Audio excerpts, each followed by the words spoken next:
I just kept reading books that just said Hell Week had the highest attrition, because of this and that. And I'm like, in my mind, I'm thinking like, again, competitive, super competitive. Like, well, if I go to something else and like they say Buds is harder, then I gotta go. I gotta go to whatever they say is the hardest like program to get through. Interesting. The O course puts people down. I mean, there are people that just can't progress with training because of the O course. Did you ever set the record, or did you come close to it, or no? I think so. It's so long. It was in the low fours, correct? Yeah. 417 was that the time? Probably. Good afternoon. This is the JP Dinnell podcast, episode 41. I am JP Dinnell, and as always, I have Lucas with me. So to become a Navy SEAL, you have to go through a very hard selection program called BUDS, which stands for Basic Underwater Demolition SEAL Training. And some people argue and say that it is the hardest military training selection program because of the high attrition rate. Now, I started with Class 242, and I was fortunate enough to be able to graduate with Class 242. We had a solid, great group of guys in our class that went on to do some incredible things in the SEAL teams and also just in life in general. Now, when you get to BUDS, you really don't know what to expect. I mean, you can watch all the TV shows, you can read all the books, but at the end of the day, you really don't know what to expect. And man, there are a handful of guys that are legitimately scared. And then there's a handful that are legitimately excited. But everyone's a little nervous from the unknown. And that little nervous feeling it's actually a good thing. It actually helps us make us pay attention. It makes you perform. Well, I mean, if you care, you want to perform, and those nerves can help you perform at a high level. And quickly, you see the ones who really want to be there. Some are able to hide and play the game, but as you get to know guys and become friends with them, you can start to tell.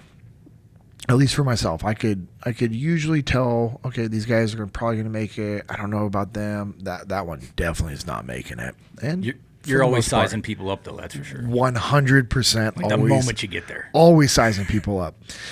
But for the most part, everyone who shows up to BUDS is a stud. I mean, the screening tests, you got to be in good shape, and these guys are ready to get after it.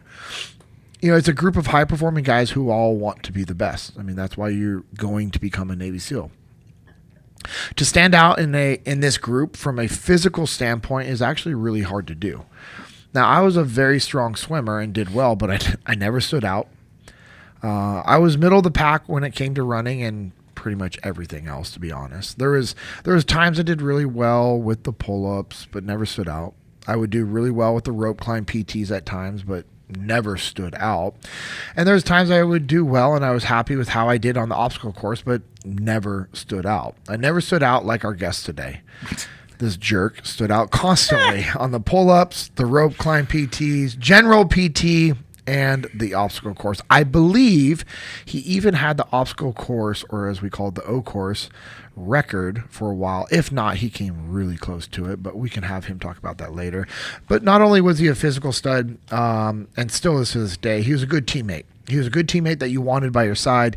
He cared about the mission. He cared about the nation. He cared about the SEAL teams, and he cared about his teammates. He would push you to be better, but he would also help you.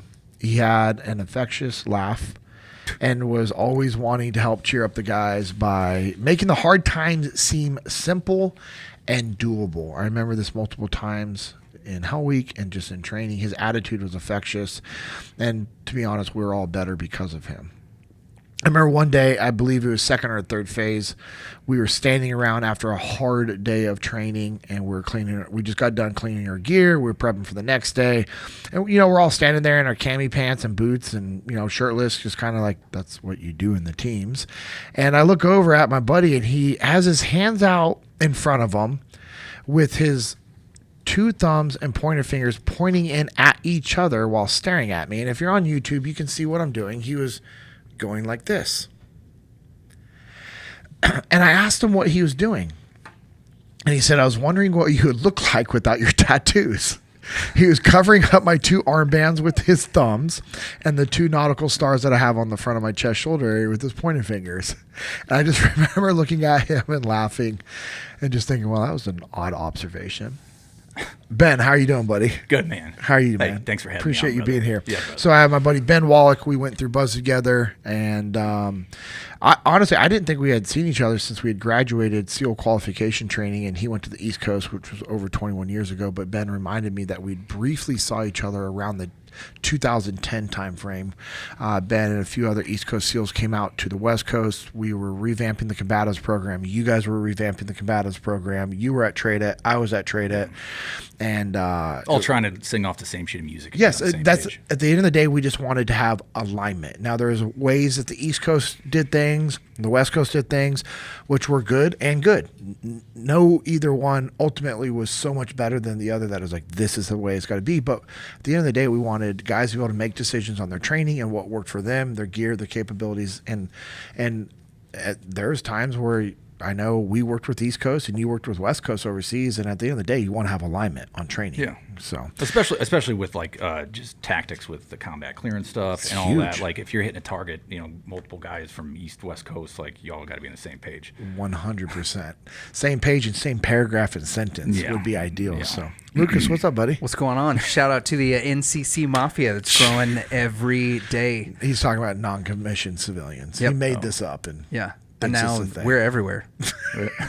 we are. We're everywhere, and we're taking control. Yeah. We talked about this on a recent Q&A. Okay. Yeah. We're making decisions. we'll see. We'll see about that. So, if for those of you on YouTube, you can see how similar these two guys look. Yeah. I mean, between the paleness, I look like I'm Brazilian. Yeah, we would definitely get popped on a 23andMe. Like if we took the test, there's yeah. somewhere back there where we've got common ancestry. Oh yeah, And his hair used to be long like yours. Oh really? And you cut it. I cut 17 inches off of it a few months back. So you got some Nordic blood in you? Oh, for sure. Yeah. All we're, my mom's side's all Norwegian. yeah, we're primarily Norwegian and Swedish. We don't even need JP here. We can just talk about Ragnarok. Yeah. You guys want me to FaceTime Josh? But we probably Yeah, also we probably we should. probably also have stock and sunblock though. Yes. Oh, for sure. Like if I would have bought copper tone stock whenever I was like really into that stuff when I was 13 or 14, no doubt I'd be 1,000 there right now. Real quick, you remember those old Bud Light commercials? So we were on a trip with the teams, and there was this one Mr. ADF SPF sunblock wearer, Yep. and that came on, and like all the dudes were like, "It's Wallick, it's Wallick." Although there's only 24 hours in a day, you need 80 hours of protection. That's it. You gotta have in it. case a distant ray from a distant sun might hit you. That's or the cloud cover just like the prism's just right at you, and all you're getting is UVB. Like it's game over. Yeah, Oh, that's awesome. The people are like, oh, it's overcast. Why are you putting on sunscreen? Like, because I'm not an idiot. Yeah. That's why I have two colors. I have this. I have like translucent gecko skin or Sebastian the crab. That's it. There's no in between. It's just those two. Sebastian. I remember going through Bud's how much sunscreen they would put on Ben, and they would make him put it on him. There's even a few times the instructors made people your sunscreen appliers. Applier, yeah, and Yes. they would make them do it in more of a sensual way. Oh, in nice. front of the students, and then I looked Yeah. like the Stay Puft Marshmallow Man. Yeah, it was a big ordeal sometimes. Mm-hmm. They get me front and center, and they'd be like, "Apply the sunblock to the pasty Wallick." Do you ever use the zinc stuff that's supposed to be like, it's almost like 100% zinc? They used to make it in different colors and have like orange and stuff like that. Whenever I was like surfing around at the beach, that was our surf instructor was like, hey, you need to put this on. It's like, why? And he goes, you will not last the 3 days of this surf instruction course if you don't put it on. Your nose will be blistered up by the end of it. And I was like, whatever. But I did it anyway. I'm so happy that I did. Well, honestly, that was my crazy. biggest fear going to Buds. Yeah. Was not like the training because I was in pretty good shape. It was like, So dude, I if they heard. don't let me put friggin' sunblock on like with those little UDT shorts all day, I'm gonna die. Yep. 100%. Yeah, that's a fact. Yeah, for sure. All right, Ben. Where'd you grow up? What was life like? Grew up in Central Illinois. I got 3 other siblings. Brother 2.5 years younger. My sisters are 10 years younger though. So, didn't really have too much of a relationship with them. Only because by the time they were starting to become adults, I was out of the house. Yeah. 18 gone, straight to Buds. My dad was a tree laborer. My mom was a homemaker. And grew up in like kind of west suburbs area. But my dad was huge into hunting, fishing, all kinds of outdoor activities. We had property from family friends that lived not too far, about an hour and a half from where we were, and we were up there all the time hunting, fishing. doing all that kind of stuff. Like my dad would take us to backpacking and canoeing in Canada every year as kids, make us carry heavy rocks. There's like some pictures of me when I'm like 8 years old. And I got this giant rucksack on, just on a portage. So he just was all about, my dad's kind of like a little bit on the spectrum with he's just not very sociable. And his way of like showing love with us wasn't like touchy-feely stuff or like I love you. It was like taking us out to do stuff like out in the wilderness. Dude, that's awesome. Yeah. I remember learning that about you as we were going through Buds. And my dad was like your father, a great father. Like, raised us to be like strong and independent and tough. But my dad... we didn't do any of the hunting because my dad didn't like it because him and his dad didn't have the best relationship when he was growing up, and his dad was a big hunter. So I didn't touch a gun until we were in boot camp. Oh, wow. Yeah, the first time I'd ever actually touched a gun was in boot camp because we didn't have them growing up. Wow. And isn't that crazy? And Yeah. Well, I mean, you got quite a few guys like that they joined the Navy and they maybe didn't know they wanted to go to Buds, and they just see the Hoo-Yah video, and then they go in, and they never did any of that kind of stuff. Well, what's crazy is I grew up playing Navy SEALs, but we weren't allowed to have guns. I mean, now we also grew up in California, so there's that. That's. But that was before it was crazy there. You could still get guns in California when I was growing up, but my dad it wasn't his thing. And I remember learning that about different people going through Buds, and especially you talking about just like, you grew up shooting and hunting and doing all those things. Now, we'd go camping and hiking, but it was just different. And I remember learning that about you. And so explain to me what your dad's job is again. So he did tree work. Okay, yeah, awesome. Tree removal. He ran his own business. He Dude, he used my brother and I as basically forced labor, for dragging stuff out after he cut it, and one of the things about like laborers is like, it's rough work, man. But he always found time, like, even though he's just, at the end of the day, he's smoked, to like do stuff with us, and take us out. And like I said, if you ever seen The Burbs with Tom Hanks, Rumsfeld, that character, that's like my dad. He is out there, but he showed his love not by affection, but by just doing stuff with us all the time. Yeah. There is zero doubt that your parents loved you growing up. I remember from what I heard through you going through Buds. Oh yeah, which is cool. And my mom, she was always just a homemaker, and so she was just always letting us bring friends over. Like, our house was like in the summer where like all the kids came to play, and she's making stuff for us and all that kind of stuff. That's awesome. That's how my wife is right now. And what Lucas's cookies wife is she similar. made the other night? German chocolate cake cookies. Yeah, they're cookies that literally taste like German chocolate cake. Yeah, I'm in. Yeah, no doubt. He just like sends me random pictures of the stuff that his wife is making. Yeah, the different activities. Yep. Your wife does the same thing though. She will when she is free from the baby again. Yeah. So we've got a 9-week-old at the house, and so Man, I don't miss that. I got 4 kids, but they're all way past that stage. We're planning on 4. That's what we want is 4. Yeah. You got to have a swim buddy. Yeah, for sure, no doubt. So so you mentioned your dad, and I was going to bring this up, and I remember I was so fired up when we were going through Buds because I thought my dad was kind of crazy when it came to like his intensity for life. Yeah. And my dad would do some crazy things to get us all fired up and just to show us support. What was your dad doing when we were going through Hell Week? Yeah, he was actually going through Hell Week himself. Now, I didn't know this at the time, but Sure. So after we went through Hell Week, I talked to my mom on the phone, and she mentioned something about like, yeah, your dad's real sore and he's tired, and I'm like, from what? Now, he did before I started Hell Week. He, like the last conversation we had, he's like, hey, I know you're going to be in the suck this week, and I'm going to let you know I'm going to be in the suck too. Yeah. And so I talked to my mom further about this, and she's like, yeah, he all through the week he was going down to the creek and portaging a canoe. He was staying up late. He wasn't eating. He was just all through the night he was doing stuff. Now he wasn't probably doing it, to our degree or sleep deprivation to our degree. Yeah, but how old was he at the time? He probably was in his 50s. Yeah, we were 18, 19, 18, 20 years old. You couldn't touch us. You couldn't hurt us. Yeah. And so he's in his 50s, sleep deprived, physical activities all week, not eating to support you. Yeah. Dude, how incredible. He actually, so when we graduated, he came out, I don't know if you remember this, but he wanted me to like tell every single dude, but he came out and he wanted to do the O course. And because he's a fantastic climber. I mean, if you would, like, as a kid watching my dad go up this tree, like lumberjack, just whipping up the tree, giant saw in his hand and stuff, it was like impressive. But he had seen he had seen all, you know, the videos of the obstacle course and all that kind of stuff, and he was kind of training for it a little bit. And he's like, I want to do the O course, and I'm like, okay, I'll take you out on it. So when he came up for graduation, I gave him a brown shirt. We went out there. There was 2 white shirts out there when we went out there. What's a white shirt? Before Hell Week. Okay, guys that haven't made it through Hell Week. You graduate from Hell Week, you get a brown shirt. Check. Yeah. But yeah, I just took him out there, and I was like, all right, how do you want to do this? You just want to follow me through? And he's like, yeah, all the way through first time. I mean, slide for life, same way, like everything. And these white shirts were on the dirty name, and they were having trouble with it. Yeah. And he just right through.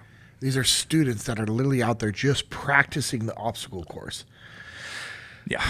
So What a freaking man. Dude, that's incredible. And then he's like, I want you to tell everybody that I did the O course. Yeah, that's pretty incredible. So I'm living it up to 20 years later. I'm still telling we guys. have a pretty decent reach We do, on this yeah. podcast now. I mean, we're getting where we want to be, and I think that's going to be a short that we have to. No we have to doubt. Those put that together. white shirt guys, actually, they were like, hey, who's that old guy? And I was like, oh, he's a Master Chief from Team 1.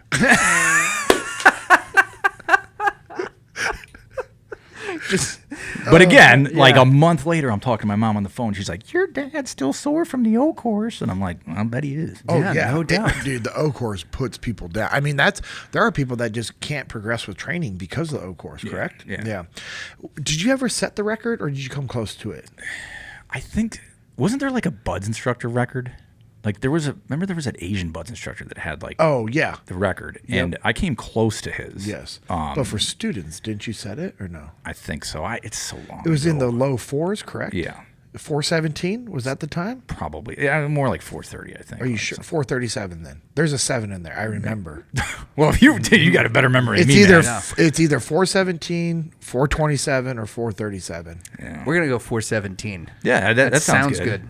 Yeah. It's revisionist history. Just so you have an understanding how insane this is, Lucas, and to our listeners, do you remember what the average time though was as you're going through training? And then each time it had to get faster and faster, but it didn't get faster by much because there's only so much time you can actually take off of this. Yeah. I don't remember what each phase what it was. Wasn't one of the fastest times like 8 minutes? 8 minutes was like a decently fast time. That's what, like you're hauling. So you're like Ninja Warrior level on this O course. Yeah, but Yes. I was huge into rock climbing in high school. Like I was obsessed with it. Like I didn't know that. yeah, if I would have grown up Makes out sense. if I would have grown up out west, like I probably wouldn't even ended up in buds. I would be hanging off a rock right now. Yeah. Probably living out of a van. Up in down by the Yosemite. river. Yeah, down by the river. Just be scaling El Capitan. You'd be like that guy from Free Solo. Yeah, just something. He was on Jocko's podcast. Oh, was he? Intriguing story. He's a unique human. Yeah, he needs a very different amount of dopamine than most people. No doubt. Yeah. Yeah. Okay, Like so medicinal levels. Yeah, yeah. well, depends on your view of that. Okay, so grew up rock climbing. Any other sports growing up? Yeah, football, wrestling, track. Okay. Yeah, which is funny because my dad was never into sports, so we started playing pee wee football only because we wanted to and we asked him, not because he was pushing us towards it. And he actually had to get like a book on football, like because he didn't know what was going on in the games. Really? That's cool. And I'd always know which one was him because he'd be sitting there with like a full real tree outfit on, like in the stands, like almost like he's in a duck blind up there. And I'm like, oh, yep, there he is, sitting in the stands. But he was there. Yeah, That's awesome. And he knew what was going on. yeah, I mean, I don't know how much he had to read about it, but he figured it out. So. Yeah. That's really cool. JP recently learned what an outside linebacker was. No. Yeah. They're on the team somewhere. I know that. And it's a pretty athletic position. I don't know. I don't care. Any defining moments from your childhood that you feel like defining, impactful, but more so like, hey, this was a moment that kind of pushed you in a certain direction or changed your perceptions on things? I don't know. There's lots of moments. Primarily with my dad and pushing me. One of the things that I think drove me to do so well at Buds was this deep drive to want to please my dad and make him even if I didn't do well, he probably would have felt just the same about me. Yeah. But I wanted to like impress him. Like that was always like impress him, have him, look at me as crushing whatever I was doing. And I think that drive for that, even menial things, like when we went up to Canada on those backpacking canoeing trips, like if he gave me a heavy pack, like I wanted to carry that heavy pack because I was like, I thought I was impressing him on the and not complaining, on the portages and stuff like that. And when I got the buds, I think that carried over just because now the buds instructors are like a father figure, albeit a deranged father figure. Yeah. But I wanted to impress them. And so that's kind of like that drive of like I want to impress somebody that is important to me. That's cool. So as you got older, let's say you're getting ready to graduate high school, was there anything that was pushing you towards the Navy? Like what made you make that decision? Well, so when I was about like 8 or 9, I saw the movie Predator, and that movie changed the trajectory of my life, no doubt. Literally afterwards, I was out painting myself in mud out in the backyard. But originally, after seeing that movie, I was 100% like, I am going into commando stuff. But it more was like a pipe dream, is this something in reality that I can do?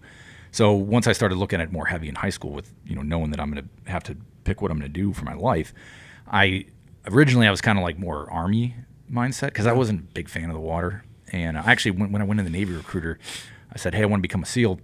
He's like, well, you got to join the Navy. I'm like, I don't want to be in the Navy. I just want to go to Buds. And he's like, well, you got to join the Navy first. But originally, I was looking at Army stuff just because of Predator and that movie. And I wanted to go to the jungle, and I wanted to patrol, and I wanted to say 5 meters spread, no sound, and I wanted to just do that kind of stuff. And like but when I was in high school, I was like, you know what? I better look and see what all the different programs are that the soft programs it has to offer. And I just started looking through all the different programs, and every book I read kept saying Buds was the hardest. Now, obviously, other soft guys are going to argue.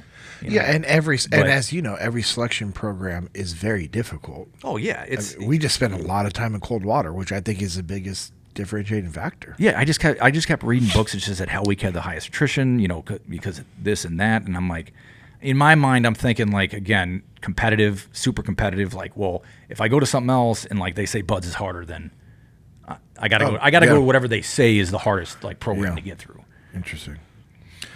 So you graduate and then go right in, or just I graduated in July, and then or June 2001, and then July I was in boot camp. Yeah. So I went into boot camp in September. I was there when 9/11 happened. So where were you? Well, we were both in boot because 9/11 happened when I was in boot camp too. So you were at the very end of your boot camp then, right? Yeah, I was day 6. I was just like, man, we were there at the same time. Yeah, that's great. I was Division 469. Yeah, it was a 944. I was like it was like a division where they did stuff at the graduation. Oh yeah, you were one of the all male honor grad type of divisions, right? Yeah. Ooh, fancy. All right, so you have your contract. You go. What was your A school?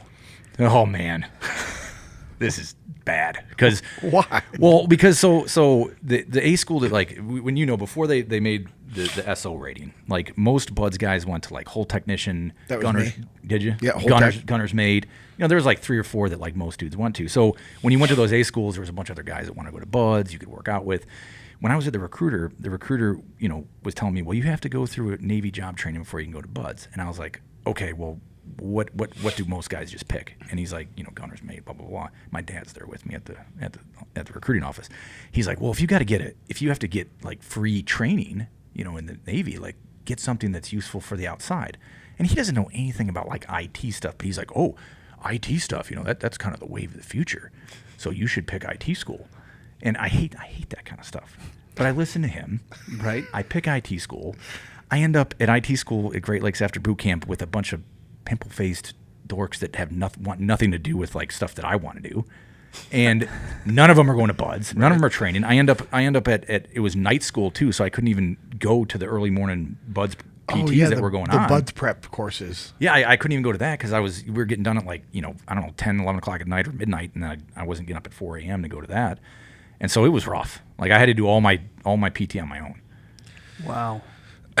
That sucks. Which, as you know, when you're doing it by yourself, it's a lot harder other than doing with a group. Yeah, you don't have, and the thing that they had out there, when we were going through A school is they actually had SEALs out there on recruiting duty it was SEALs, SWIC, and Diver and EOD. EOD guys out there, and they're like they call them dive motivators, and so it was like organized PT every day that you would go to. So they wanted guys showing up ready, and you had guys like Ben and myself who ended up doing it on our own. I was a whole tech, but still, like, I ended up doing this stuff on my own in the evenings because there's just some weird schedule stuff. I don't know. With the whole tech, yeah.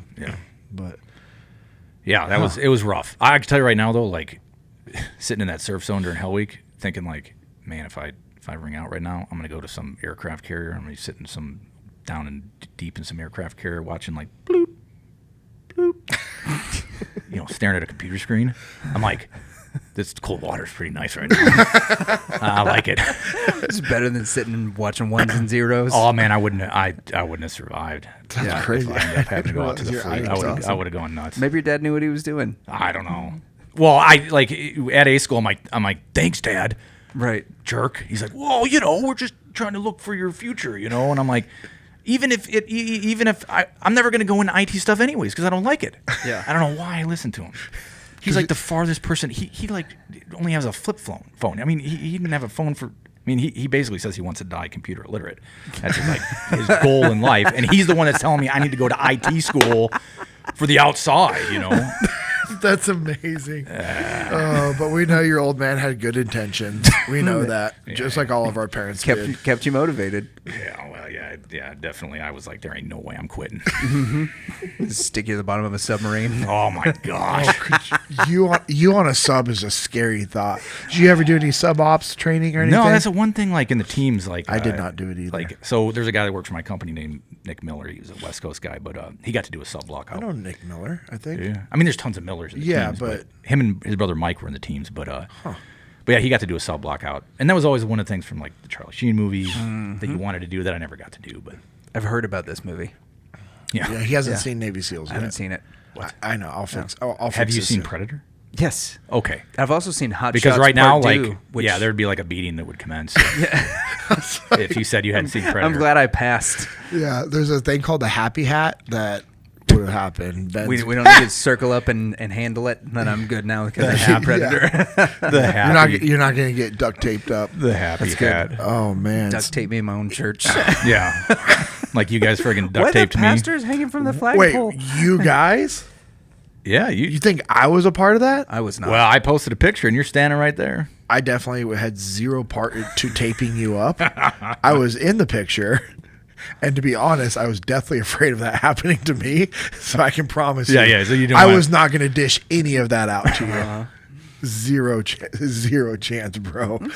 Man, good times. Any defining moments for you and Buds where you were just like, oh, I'm definitely good to go. I'm making this, or any fun stories? I mean, I remember when we were motivating the instructors one morning, a little Braveheart. Oh yeah. You want to share that story? You share whatever you want. That's fuzzy. So this came to my mind the other day. Because there was a buddy of mine that was eating MRE, and he had one of those chocolate power bars in there. So we were doing rappelling down at the tower, right? That's my favorite. And so this guy named Mike and our class leader Dickerson, they planned this whole thing out. They take this power bar, they roll it just like a turd. I mean, it looks perfect. Mm-hmm. I mean, it looks like a human turd. Instructors are gone for lunch. They come back. They put it right at the base of the tower. They come back. They're like, obviously, like, what the, who took it right here in the bottom of the tower? Because some Buds dude would do that. I mean, that's like, that's like out of the realm of like what guys would do, just that kind of crap, Because you're so smoked, you're not thinking straight. Yeah, it's just like, I got to take a dump. Like, I'm going, I don't care. I'll just go right here, But so they had this whole thing planned out. They're starting to scream at us. Now, Dickerson tells Mike, like, basically own up to it, act like you did it. And so Mike's like, that was me. I took a dump out here. And they're screaming at him. And then Dickerson steps in, like, the class leader, like, starts screaming at Mike, like, and the instructors kind of backed off for a moment, like, hey. I mean, Dickerson's he's a big dude, huge. But so they're trying to, like, basically the Buds instructors were like, oh, let's see how they handle this internally, like with their own guys. So Dickerson, so I think I can see where this is yeah, going. yeah. So Dickerson's screaming at him, and Mike's like, he's like, and he was making stuff up, saying like, you always get us beat, you always do stuff like this, you're friggin', the weak link in the class, which he wasn't, but No, not even close. And so Dickerson's like, you know what, Mike, you're gonna eat it, man, you're gonna eat it right now, and Mike's like, you know what, fine, I'll eat it, I don't care. He picks it up and he takes a bite, and all the instructors were like, dry heaving. They were like, oh gosh. Even when he picked it up, they're like, no. Because it had gone too far at that point. Right. They're like, sure. this is too far. This is a lawsuit. Yeah. And he takes a bite, and they're just, they're going nuts. And obviously at that point, our whole class is going nuts, and they figured it out. But I don't know if you remember that. Oh, I remember that But story very clear. that Core memory. Yeah, it just like came to my mind. I was looking at that power bar with my buddies MRE the other day, and I was like, yeah, I remember that. I've told that story a few times, and people are like, "There's something wrong with you guys." I'm like, I know. Oh yeah, No, no. You're not getting no Boy Bud Scouts. student is they're all mental. And that was in Yeah. third phase, correct? Yeah. Yeah. So we're already we're getting ready to graduate. I mean,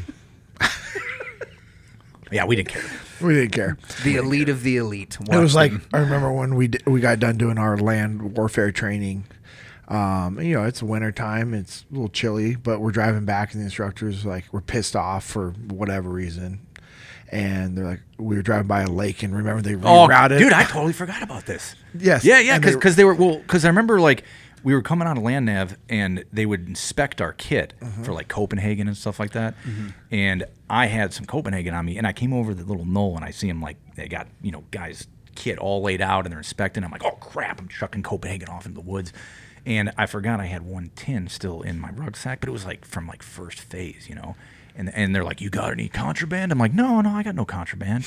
And then they get to that one little pouch, and I hear clink, clink, clink. I'm like, oh crap! But it was all the guys they caught with contraband that when we were on our way back, we're going past that lake like you're talking about. And I was like, man, that thing looks cold. And then all of a sudden the front bus's turn signal's going that way. Oh, no. Oh, no. And it was cold. And they made all the guys line up that had contraband. They caught one guy with Brendan had a Patagonia shirt on or something that wasn't issued, Oh, right. Yeah, that's right, because he had gotten that shirt from his brother. Yeah. Who had been in the teams for a while. Yeah. So he had the Gucci gear. Yeah. Nice. But yeah, they made us hit that lake, and then I can't remember which instructor was driving the bus, but he turned the AC on for that whole ride back. Oh. It was Shay. Oh yeah. It was Man, you got a good memory. Not really, but sometimes I just remember the people, core memories are people that I had a vengeance towards. Yeah. He was one of those guys where, and he's a great dude. He's done some really cool stuff, but I just remember him. Yeah, I remember him doing that. Oh yeah, there's certain buds instructors that you don't forget their name at all, just because they're. But then it's But you dude, run they're into 'em. gatekeepers, man. Yeah, and you run into them outside the teams, and they're completely different. It's almost like they do this psycho political thing with students to just create a persona. They have for to. a purpose. I was a buzz instructor for a little bit. Oh, were you? And it's part of it. I mean, not that it's not an official thing. Like, hey, you're going to do this, you're going to do this, but you all kind of naturally feed off of each other. It's weird. It's the weirdest. Were you a first phase instructor? Indoc, but I was acting like a first phase instructor, and they're like, hey, bro. You can't be going that hard in the paint on these guys. And this was right after Ramadi, and I'm like, screw that. Screw Yeah. Screw These all guys are these gonna go to guys. war. Let's friggin' None of these guys deserve to be here. And you're just the opposite spectrum of where you should be as an instructor. I was taking them down below the pool deck and doing after-hour beatdowns down there. Nice. I mean, Yeah, I yeah. I kind of would have liked to have been a buds instructor. I think. Just because I just like that kind of stuff. I like making up weird games and just stuff to just mess with dudes. But it was also cool going out there and PTing with them and doing it with them. And that was a cool thing about the instructors that we had is they would do it with you. Yeah. So get through buds, get through SQT, and then you go out to the East Coast. Yeah. And so what was your time like out on the East Coast, man? Is that where you wanted to go? Did you? Yeah, I pick put in for East okay. Coast. Yeah, I just was like, man, there's too many granola eaters out here in California for me. I don't think I can. I heard guys in the East Coast maybe could hunt a little more out there, and I just knew that the culture thing out in the West Coast. Plus, I'm not, too pigmentally inclined, so I knew I'd friggin' stay out there and just burn on the beach all the time. And so I picked the East Coast, and a lot of guys in our class stayed on the West Coast. Yeah. Like I would say there was only maybe 6 of us out of our whole class that ended up going to the East Coast. I think. I mean, it was Yeah. a lot of you guys ended up staying out on the West Coast, but yeah, I checked in a team 8 originally, but I was only there for like 4 or 5 months before the Force 21 thing happened, and then they chalked us over to Team 2, deployed early. We did like half a workup and deployed, and then I stayed at Team 2 the rest of my time until 2010. So Is that when you got out? yeah, so I got off active towards the end of 2010. Like that last year and a half I was in, I spent at Assault Cell teaching all the East Coast teams, which is why we came out there with you guys. Yeah. And then got out and then stayed attached to Team 18, which I was kind of mentioning to you before that it was horrible. Yeah, so for our keyboard warriors that are going to say there is not a SEAL Team 18, I can see that. It happened. Just wait until YouTube comes out, bro. Oh, man. You'll love the comments on here. Which we have a solid group of people that it's like a community behind this podcast, and it's awesome. They're incredible people, and every once in a while you'll have people come on there that be like, that's a lie. He was never a SEAL. He wasn't a Green Beret. He didn't do this. And you're like... Yeah, the flyby guys that, like, it shows up in the algorithm, and then it's like 1 out of 10. 9 of them will be like, oh, my gosh, I'm so excited that I found this podcast. And then 1 of them is like, all these guys are phonies and liars. Oh, yeah. It's like... Well, so... SEAL Team 18 is a reserve SEAL unit out on the East Coast. SEAL Team 17 is a reserve SEAL unit out on the West Coast. So, sorry. No, I that same thing. So I never had social media until I started my company, Right. and it's just like the comments. Some of these guys, especially with training videos that I post and stuff, it's insane. Like it's like what they're saying, and it's like, dude, I guarantee you've never friggin' done CQC overseas. Yeah. Ever. Yeah. Ever. Let alone probably left your parents' basement. All right, so you get out of the teams, and what'd you start doing? Contract work. Okay. Yep. So started doing what's called GRS with the agency. Yeah. Basically protecting case officers overseas. Cool. And so forth. Sounds a lot more high speed than it really is, but you have this. I mean, it's the same way with sensationalized stuff in the teams and everything, like the CIA. These are case officers out in the field, and you're protecting them. And obviously 13 Hours movie doesn't help to sensationalize stuff, but one of the things that 13 Hours movie got nailed was that scene where they're the main, what's his name, the main guy from John Krasinski. Yeah, Drew Krasinski. He's getting kind of berated by the station chief, and like the other dudes are throwing flipping tires in the back and stuff. You had these case officers that were like college grad kids, and then a bunch of these knuckle draggers like me that there was a lot of clash that went on, like a lot of guys doing stupid stuff on these sites, and these guys were like a lot more just uptight and uppity. And but the thing was weird about it was like, how in the teams, like everything you do, they're like the mission log sue and stuff is supporting your mission. Yeah. And this was odd because it's like we're supporting their mission to go work their assets and collect intel, but at the same time, when we left the wire, like we were running the move. You know what I mean? So it's kind of that weird, like they're kind of in charge because it's their mission, but not really. Like because now that we've left the wire, the move's ours, and whoever is running that TL, that spot, that move is in charge. Yeah. TL's team leader, correct? Yeah. Yeah. Did you ever get to contract with Ty Woods? I know he was our SQT instructor. No, I never was at a site that he was at. No. Okay. No. So one of my really close buddies that did GRS for I don't know, like 18 years. Good Lord. Was with Glenn Doherty in Jerusalem. Wow. And Glenn was like, "Hey, I'm gonna go over to the Benghazi site," and then he's like, "Hey, maybe I'll come with you. I got to finish up my 3 months here," and that was like right when like Glenn went over there, and then that happened. Jeez. Yeah, so he didn't go with him, but he's kind of like, "Whoa, man, that's that's crazy." close." How many years did you do that again for?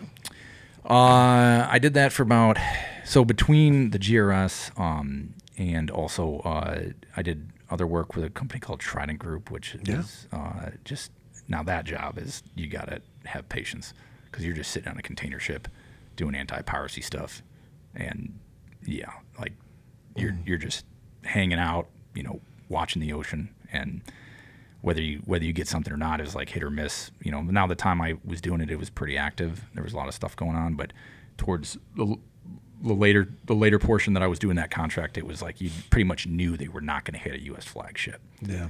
So, any moments or stories from your contracting that you can share or want to share?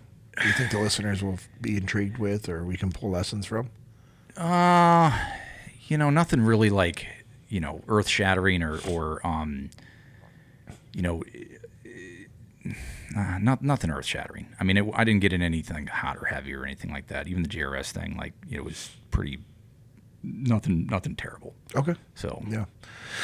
What was it like doing the anti-piracy thing? Because that's actually one of the things I was trying to line up to do as I was transferring out, and it just didn't work out. And then I ended up going and doing sales at a financial company because I was like, well, I got to do something to make ends meet for my family. yeah. So anything, I mean, I know they didn't get too rowdy because they realized like, oh, this is an unwinnable situation when you guys are on there. But Well, after the Captain Phillips thing happened, the guy that owned that company approached Maersk and had some connection with Maersk and basically said, hey, we can put team guys on your ships and this won't happen anymore.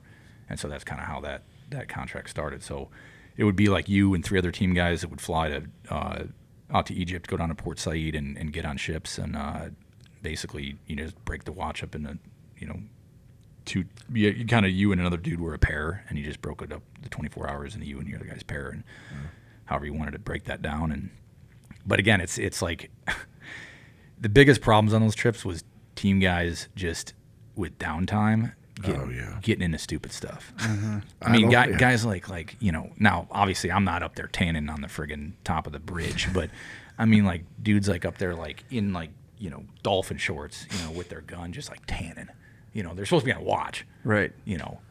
Or they had a little pool on most of those ships, not huge, just a small little pool, and like guys just like float in the pool and they're supposed to be on watch. I mean, just kind of stuff where it's like, dude, like be a professional. yeah, Mm-hmm. yeah, and that wasn't like the norm. Like, but you'd have these. The problem with that contract originally was, if you wanted to get on it, all you had to do was send your DD-214, and if you were 5326, they'd hire you.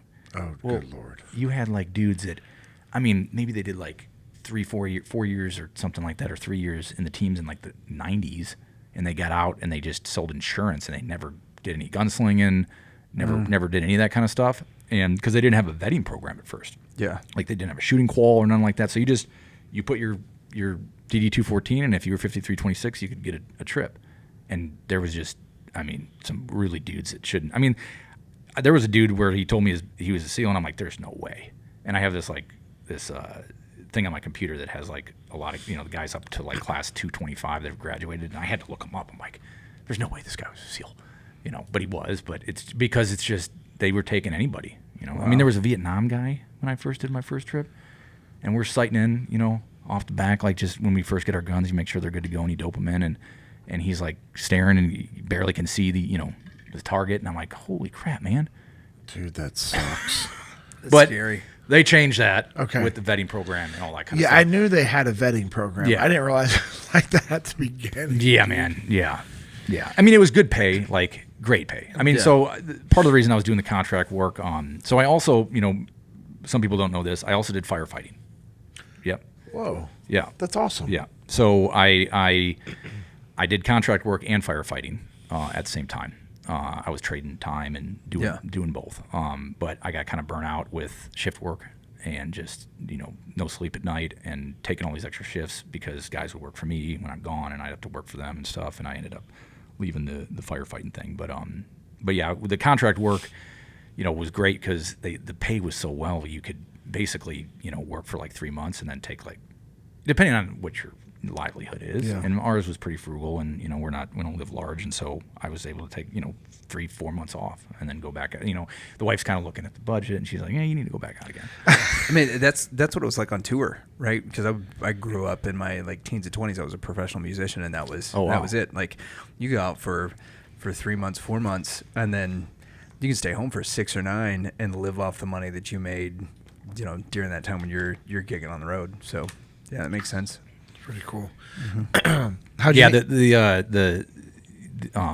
Some of those guys, they were working like you could work, what was it, 230 days or something in country, and then you had to take 2 weeks. Like, you had to leave for. Yeah. But some guys were doing that rotation continually. Oh yeah, that's right. Making that kind of money. And they wouldn't even go back to the States. They would have their family meet them in like Thailand or Europe or something. But they like just that. had to take that 2 week little break. Yeah. And these guys were making buku bucks. Now some guys were kind of smart, and they were setting themselves up, maybe franchising a Jimmy John's or something like that. But like other guys, I'm like, just wasteful. But what was funny about it was like, you get these guys, all these knuckle dragger dudes sitting there, but now they're making all kinds of money, and they're sitting there talking about all their toys and all their stuff at the chow hall, and it's like, dude, man, like, you're never home. Like, when are you at your lake house in your boat? Just it's like giving team guys bonuses, and like next day guys show up with new hogs and new friggin' boats. I mean, we just have a tendency to get out of control when we're given too much. Oh, that is an accurate, very, I think very that's accurate why statement. I see a kindredness of spirit with some of our some of the guys you bring in, because I don't know that musicians are too much different. Yeah. Like my best year, I made over 6 figures, and my next year, I was taking out a credit card because I was like, I gotta find a way to pay for dinner. Yeah. Yep. Now you've always been pretty frugal though. Yeah, I mean, when I was single, I was, I would spend, I had this. I remember at Great Lakes, I had this credit card my mom got for me. It had like lightning bolts on it, and it was like my first credit card. And I'd go home because my hometown wasn't too far from Great Lakes, and all my high school buddies that weren't really doing anything with themselves, we'd go out and do stuff, and they'd be like, "Throw it on the lightning bolts," and so I was like, I spent a lot, but I was more like for other, like having fun with other people rather than like material things. It was more like I would be willing to like whatever it was to go out with the boys and spend. I don't care because I just want to have a good time with guys. Same. Yeah. Yep. But once I married my wife, we were, she's. How'd you meet your wife? We grew up together. Really? Yeah. Went to the same church, grew up together. So in high school, we liked each other, and she, kind of wanted to date me or whatever, but I knew that like she was kind of, I wouldn't say she's high maintenance, but I knew that if I dated her, I actually would have to like take her on dates and spend money. And all my money went towards buying paintballs, buying rock climbing gear, and as a 3-sport athlete, I didn't have, like, how like it's in high school, it's like you're an athlete or you work or, you got a job. It's kind of those two things. Yep. And when you do 3 sports, you just don't have the time to, I worked at a little climbing gym and made, $160 a month or something like that. And I'm like, man, I can't date her because I can't like buy flowers, or I got to spend my stuff on other things. So I didn't date her in high school. And then actually after Buds or SQT, Mike Cogs and I are driving out together out to the East Coast, and I came home on leave. It was like a 2.5 week period, and my mom is the matchmaker type thing, and she's like, Aubrey's home from college, why don't you go say hi to her? And kind of one of those things happened, and it went from there. But it was like, I mean, we were with each other like that whole 2.5 weeks, and then she left or I left, and she was like kind of like, hey, is this gonna go somewhere? And I'm like, yeah, I guess if you wanted to. And I could tell right, that it was going to go towards marriage real quick. Yeah. And it did, like, about a year and a half later. Wow. I heard your proposal was pretty epic. Yeah, I came out of the water in a dry suit in a frozen pond. Yeah. Please tell the story. Where did you hear that from? Dude, team guys. They're like, dude, Wallick had the best freaking proposal ever, straight out of a movie. And like guys are talking about it. I'm like, well, that's something Ben would do. That's crazy. Yeah, I had. I heard 2 things. I had to do something. You had gone super strict Christian, like no alcohol or anything, right? When you're in the teams. No. Okay. No, I would definitely not totally straight. Okay. Hard line like that. No. Or maybe you were just more bold with your faith as you like halfway checked into the teams. Yeah, that's what it was. Yeah. You were like, nope, very bold with your faith, Yeah. which props and thank you for that. Yeah. That's incredible. I wish I would have done that more in the teams for sure. Yeah. So I heard you're bold with your faith, but the first thing that I heard was just your epic proposal. So let's hear about it, man. Yeah, I mean, basically, so You're gonna inspire some young man. My dumb buddies, picked her up, and then they didn't even like, they pulled up in a van and like honked the horn. You know what I mean? Like they didn't even like go to the door and like, you know, bring her out. And her dad, Mike, he came down, he's like, someone's gonna come in and get my daughter, you know. And then one of these idiots went and, you know, brought her to the van. But they brought her down to this pond. Now it was like, you know, imagine like Chicago area, you know, Illinois was probably like early March, late March. So it wasn't frozen. The pond wasn't frozen, but it was cold. And I was in the pond, you know, I had like a bunch of grass and like seaweed stuff I just put over my head, but my rest of myself was submerged. But I didn't wear any gloves, you know. And so it's the only thing I didn't wear any gloves. Now I had pretty warm clothes under the dry suit, but they brought her up, you know, and they made it, and she kind of knew what was happening because they just weren't good at, they weren't good at acting like something was not going to happen because they're like, oh, come down, look at this pond that, you know, Ben and I used to fish at when we were kids, you know. You know, she's like, okay, this is weird, you know. And they bring her down there, and then like she, you know, they just kind of walk away, you know, and she's standing there, and then I start to come up out of the water, and the seaweed starts to come off, and I come up on the beach, or not beach, but like, you know, on the grass. But problem is that my friggin' fingers were so friggin' frozen, I couldn't get I had a little zip pouch where the ring was, and I couldn't. My dexterity was gone. I couldn't even like unzip it to get the ring. And she's standing there, and I'm like, and I get on a knee, and I'm like, you know what this is? And she's like, yeah. And I'm like, well, I don't have a ring because I can't use my fingers. I'm like, you're gonna have to get it out. And she's like, oh, okay. So she goes in there and pulls it out, and then she like opens it and puts it on her own finger. I mean, I literally couldn't move my fingers. Wow, that's amazing. Yeah, so I miscalculated there, but you had a suit on underneath, right? Yeah, yeah, because we went to a fancy dinner, but I had in taking the dry suit off, you know how it's not super slick. Yeah. I friggin' got mud all on the side of the white shirt that I had on. Yeah. My hair was all disheveled like when we went in there, but who cares? Yeah. I think it's awesome. Yeah. Like you just got engaged. Who cares if there's mud on you and your hair's disheveled? Yeah. Yeah. Any of you nerds come out of a almost frozen pond? Yeah, didn't think so. Yeah, that's exactly right. I still can't hold my silverware, but you know. But I knew I had to like kind of land her early because she was a catch and she's so squared away, and I was like, yeah, because my daughters, man, they're older and they're just like, why did you marry Dad? He's such a filth ball. He's disgusting. Like, what were you thinking? And she's like, I don't know. It was just love. And now we're stuck for the last 20 years, married to the vanilla gorilla. That's awesome, Love man. All right, so contracting and all this.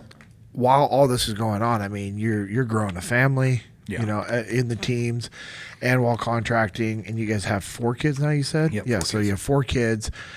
And then you decide to stop contracting. What was the next step? So You're firefighting a little bit. Yep. So I left the fire job, and then I quit contract work overseas. And about 3 years ago, I did that, and started working for a buddy of mine's company called Tomahawk Strategic Solutions. Oh, sweet. So I don't know if you've ever heard of them, but they're all former Dev Group guys, Red Squadron guys that run that company. Yeah, I've heard they're nothing but great things about them. Oh yeah, all their cadre is just top of the line dudes. Some of the guys. How'd you have the connection to them?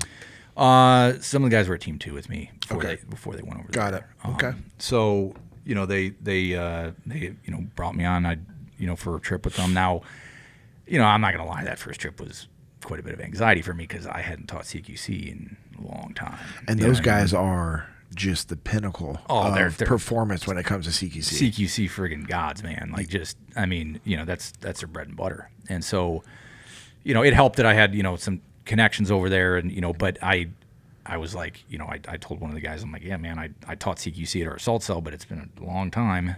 And one of my friends that kind of hooked me up with it, he's like, they're law enforcement, you'll work. Oh, through okay, it. yeah, different. Yeah, and so it was teaching law enforcement, like SWAT teams and stuff like that. So it's like, it's funny how you don't do something for a while, but like when you do a particular like you're at assault cell or whatever, and you teach it so much, it's there, but it's just you got to find that neural pathway. But once you find it, hit back in, and it took about a day or two into that first trip to kind of be back in the groove and able to debrief and able to facilitate the training that we were doing with them. That's cool. How long was that training?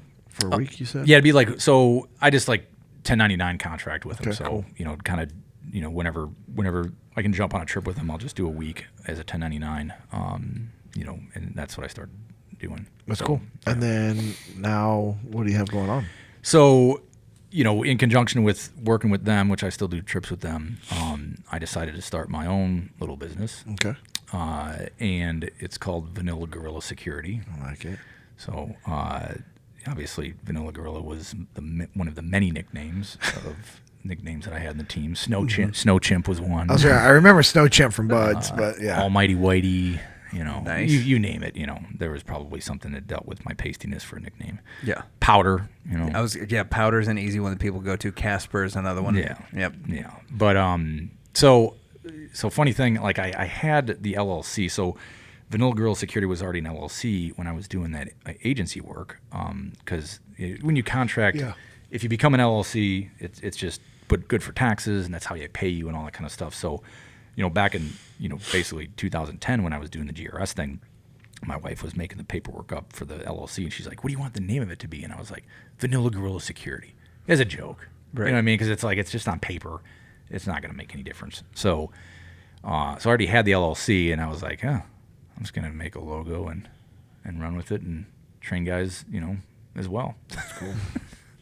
That's awesome. How long have you been doing it, and what do you specialize in? So we've been doing it about a year. All pretty much local to Illinois stuff. Like we're not doing anything out of the state. And I have 2 other SEALs that do classes for me. Another SWAT guy.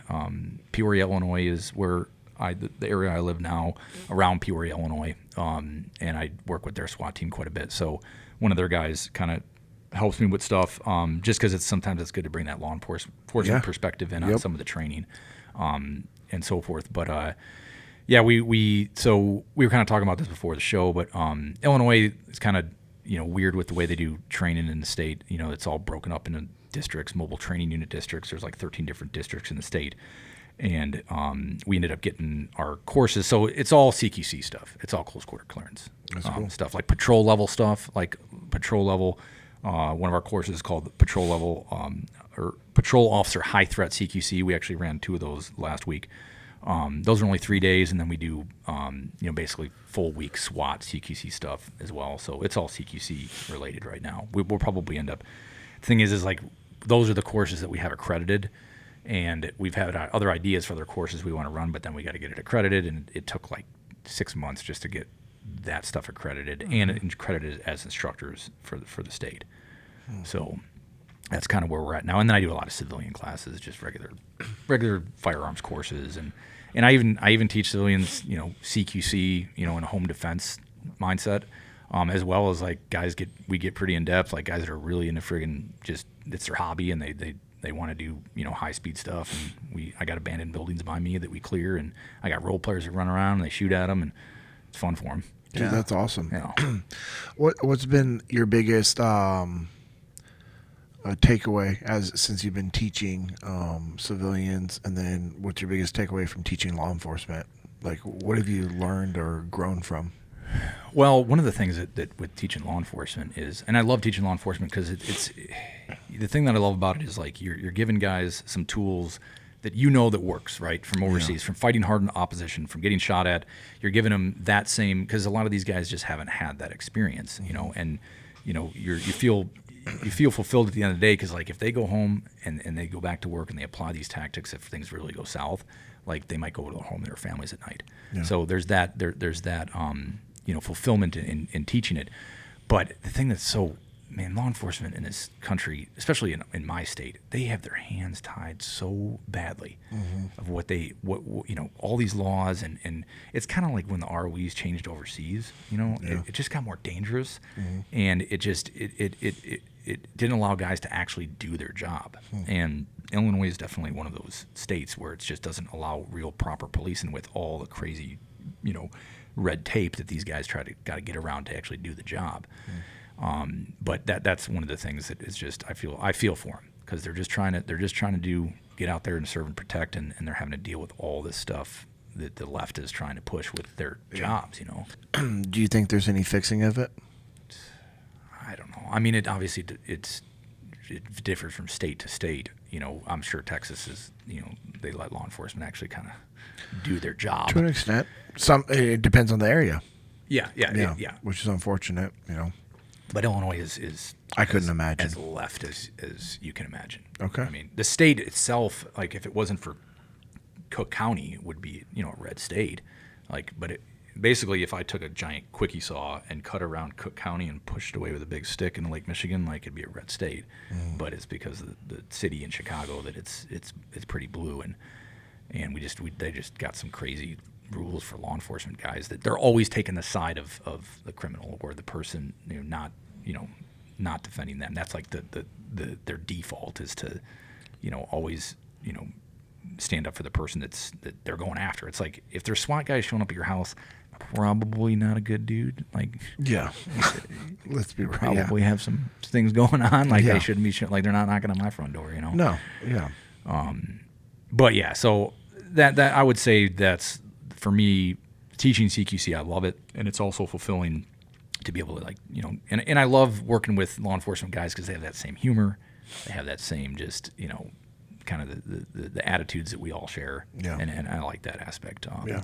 Civilians, you know, it can get weird sometimes with, you know, what kind of firearms training they've had, and I never obviously taught civilians before this. It's an eye opener. Oh my gosh, man! It's an eye opener. I mean, dudes, you know, buying, you know, the night before the class, you know, buying some sling off of Amazon and putting, you know, their sights in spots to where it shouldn't go, and they're on, and you can say in the class, like, hey, it's an intermediate class, or I give them a description of like, hey, these are some prerequisites for this particular class, but they can just be like, oh yeah, I went to, you know, blah blah blah school, and it's like, no. Yeah. Like, and then you see them on the line, and I have to, like, kind of, some of the firearms classes I have to kind of tailor, you know, on spot to like what I see and like what we can push and what we can do, because you know, it's just it's a lot more anxiety for doing civilian live fire stuff, because, you know, you're on the firing line with these people and they're flagging each other, and yeah, it's very nerve-wracking. I remember when I was teaching shooting to civilians, I had a guy reach out and didn't want to do the beginner's course. He wanted to do the intermediate course. And I said, well, everybody has to at least do the beginner's course. You have to pass the test to progress along to the intermediate course. And he kind of was pushing back. I said, hey, if you come and if you like just shoot, if you clean all the tests, meaning you pass all the tests right away, then yeah, you can do that course, and the next one will be free. Yeah, you don't have to pay for the second one. And, you know, I had 10 tests that I'd have people start off shooting cold just to kind of get a baseline, and then we would progress throughout the day, and then they would shoot it again at the end of the day. And for you to do the intermediate course, you had to pass 8 out of the 10. And it was just because, you know, I didn't want to be like anybody else that was just, you know, it's like you have a high standard, and there's that standard for a reason. And the guy that wanted to do the intermediate course, I showed up, of course, you know, he has the most gear. He has all like the bags and everything rolling. Oh yeah, he's got like 5'11" like undies. Yeah, you know, down to like, you know, every 5'11" thing you could ever imagine. Yep. You know. Yep. He passed 0 out of 10 on the test at the very beginning, and these weren't crazy hard, difficult tests. No. And then at the end of the day, he didn't even get close to 8, and he was cool dude. He was humbled for sure. And that's, you know, you remember from training in the SEAL teams is, you know, instead of me just being like a jerk about it and pushing back, I was like, hey, you know, just pass these tests. I put him in a position where he was going to be humbled, or he was going to just crush it. It didn't matter. Yeah. But he was humbled, and he was able to see the mirror himself on that. So what do you do when you're teaching civilians? Like, if somebody's in your area and they want to do some firearm training, which if you're in his area, you should sign up for his courses for sure. What do they have to expect? So unfortunately, like because like right now, like where me and my other cadre live, it's kind of rural Illinois. You know, there's just not a lot of big gun clubs. Like some of the smaller gun clubs don't let a lot of outside instructors come in and run ranges and stuff like that. So most of all my live fire stuff I have to do at this club that's an hour and a half away called the Aurora Sportsman's Club. Okay. I got to do most of my live fire up there. So Basically, you just go. If you go on my website, there'll be a register for courses tab, like right when you go on my website. And what is your website? VanillaGorillaSecurity.com. Cool. VanillaGorillaSecurity.com. Yeah, say that 3 times fast. Nope. Yeah. Well, the other thing about it too is like people they see that and they're like they kind of remember, because it's a weird, quirky name. Dude, that is going to be an awesome name for everyone to remember. It's like, but I have to a little hurdle I have to deal with like law enforcement because it's quirky, but it's like, what, that sounds really odd, and so like a law enforcement group like Vanilla Gorilla Security, and I got to just be like, yeah, man, that was my nickname, and after that they're like, oh, that's kind of cool, but at first it's just like, if you're like the chief of the PD and you're like, look at just training like Vanilla Gorilla Security, what is this, Oh yeah. So, but I don't care, when I decided to run with this, with the LLC that I already had as a training company, there's just so many companies out there that's like, bad gun shooter tactical, or like Viking Crusher tactical, or what, it's just like there's these names that are just kind of gay, and there's no shortage of them, there's no shortage of these just kind of gay company names, and I'm like, you know what, I'm gonna have a weird name, and hopefully that'll be a benefit to me, it's in some way, and that's what I'm going to do. I think so. Yeah, I think so.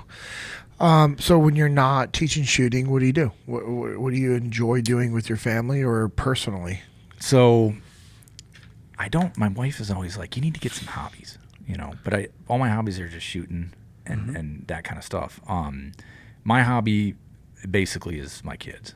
So that's a good hobby. If I'm not running courses, which there's not a whole lot that I do during the week, it's all weekend stuff, or if it's law enforcement stuff, it's during the week. But I do have a fair amount of free time with my current profession right now, and I just pour into my kids. And we go in the summer, we go rock climbing all over the place. So I brought my passion for rock climbing, to my family. Initially, they didn't initially love it, but now they like it, and it's like twofold. They have to, like, I make them carry heavy stuff, out, because most of these places we climb, you got to hump in there, So I give them heavy packs, make them carry heavy stuff.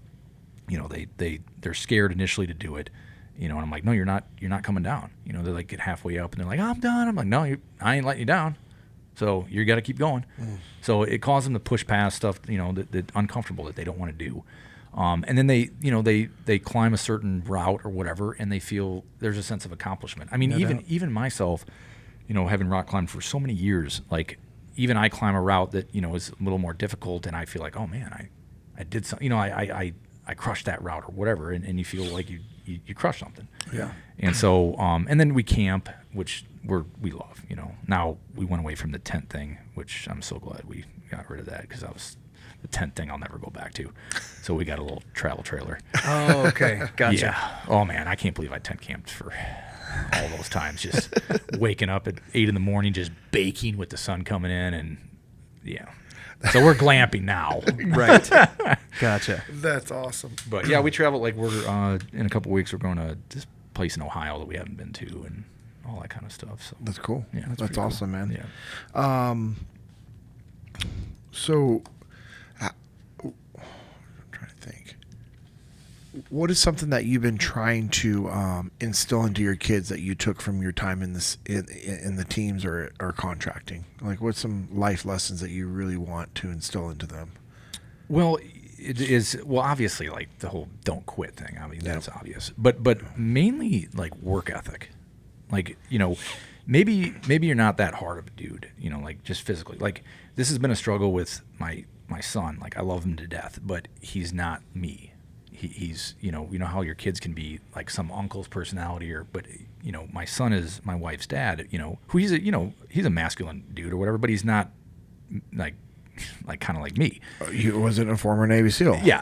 And so where I've had conflict with him is trying to, I want him to be me. And I just have realized like he's not going to be me, but I still have him do wrestling.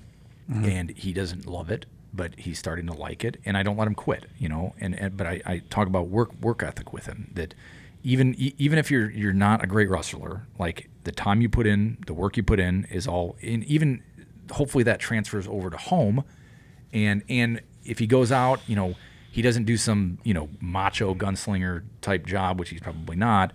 He's going to still take that work ethic into the job space. Yeah.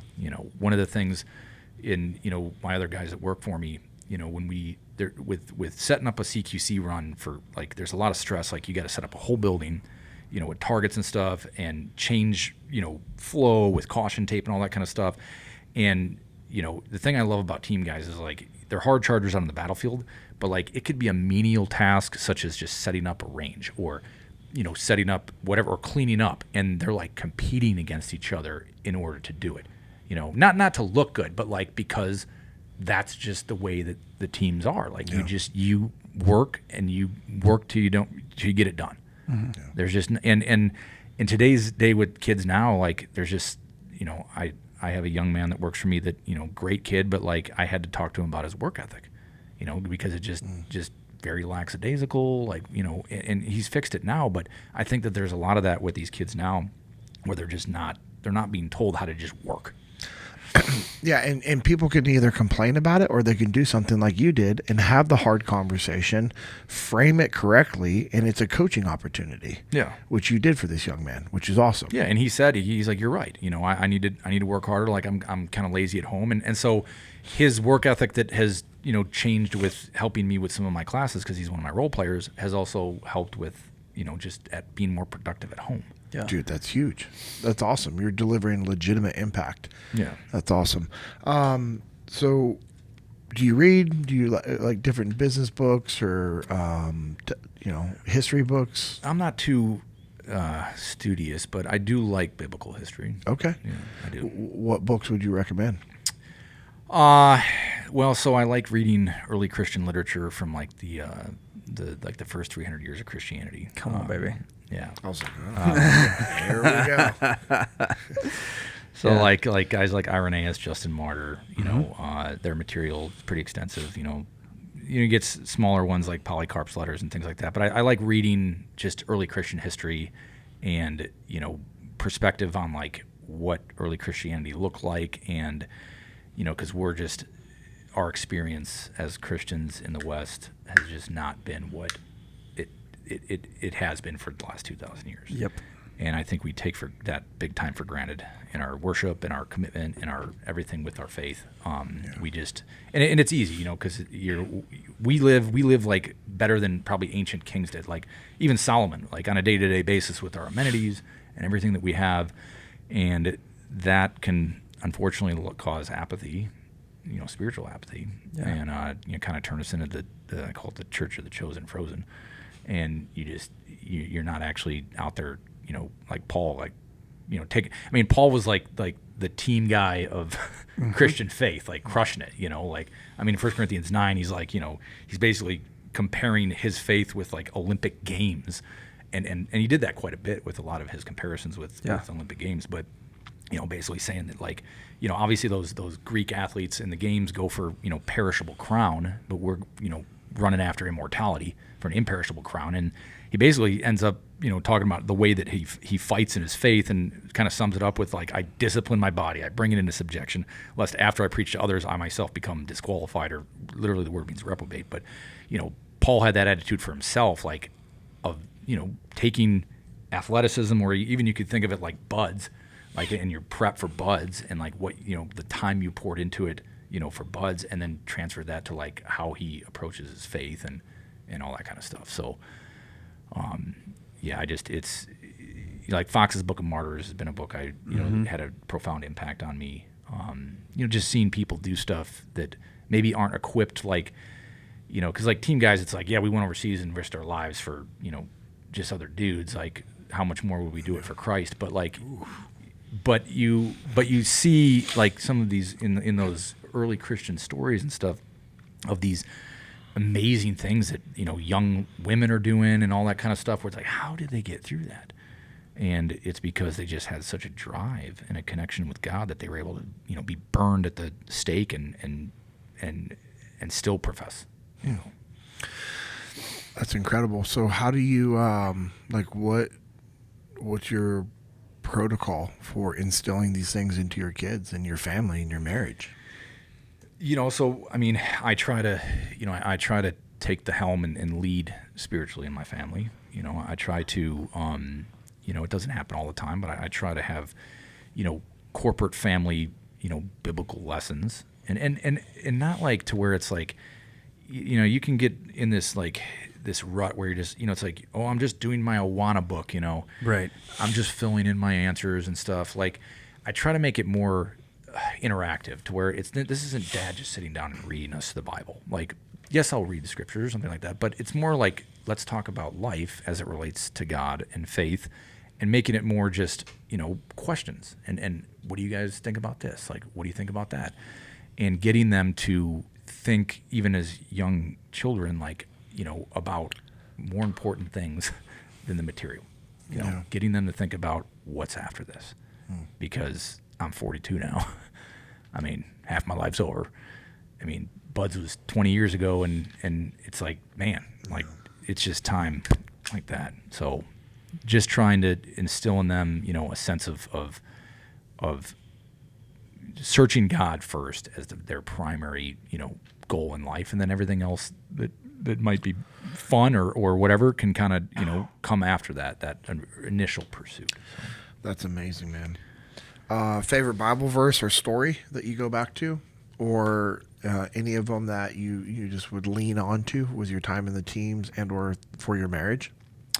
Those are two different things, obviously. Yeah, no. I mean, there's so many, obviously, you know, good scripture passages that I could cite. Like, everyone's like, oh, this one's my favorite, or that one's my favorite. But, you know, there's I mean, even 1 Corinthians 9. I mean, that's you know, up there. You know, just because I guess I can connect with Paul's, you know, aggression with faith and athleticism. Like, I can kind of connect with that. You know, that's cool.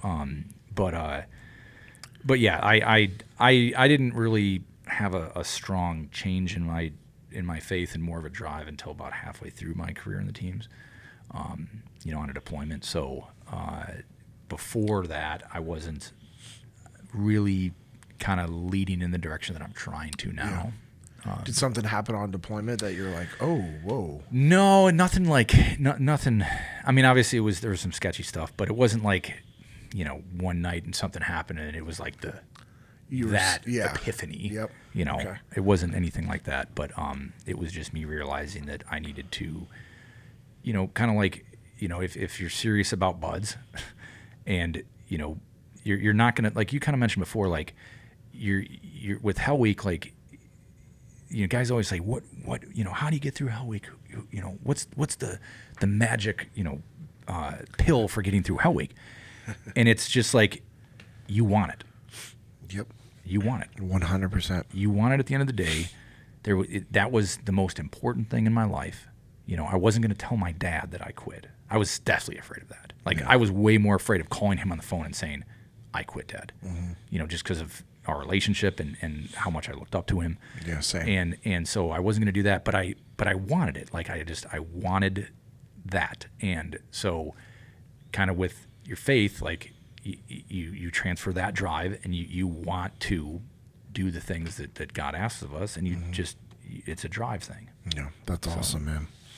So how do you push yourself physically still, and like mentally, for your growth and development as a father, as a husband, as a leader, as an instructor?